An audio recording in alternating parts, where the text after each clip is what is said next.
ప్రైజ్లాడండి. బాగున్నారా? ఇది నా దేవుని వాగ్దానం చూసుకుందామా రండి. చిన్న విషయం అండి. మరణపముళ్ళు నాలో విరచి మారను మధురముగా చేసి, మరణపముళ్ళు నాలో విరచి మారను మధురముగా చేసి, మనసును మందిరముగా మార్చే, మనసును మందిరముగా మార్చే నా ప్రియుడు యేసు, నా ప్రియుడు, నా ప్రియునికి నీ సొంతమేగా.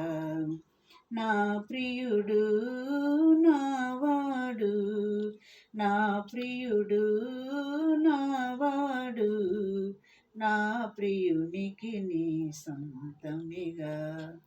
ఇది నా దేవుని వాగ్దానం చూసుకుందామండి. కీర్తనలు 24 అధ్యాయం 5వ వచనం చూసుకుందామండి.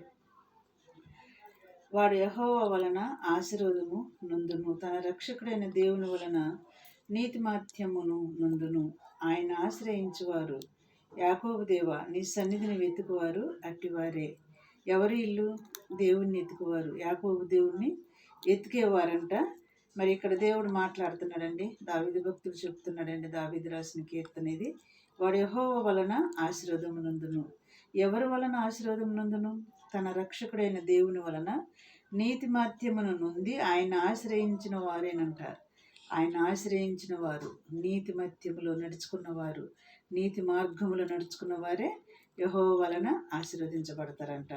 వారు యాకోబు దేవా నీ సన్నిధిని ఎత్తుకువారంట. ఆయన సన్నిధిని లేచిన కానుంచి ఆయన సన్నిధిని ఎత్తుకునే వారికి ఆయన ఆశీర్వాదములు మనకి ఇస్తానని కూడా చెప్తున్నాడు దేవుడు. ఈ దినం వాగ్దానం అండి. మరి ఇటు వాగ్దానాన్ని బట్టి మనం ఏం చేద్దాం?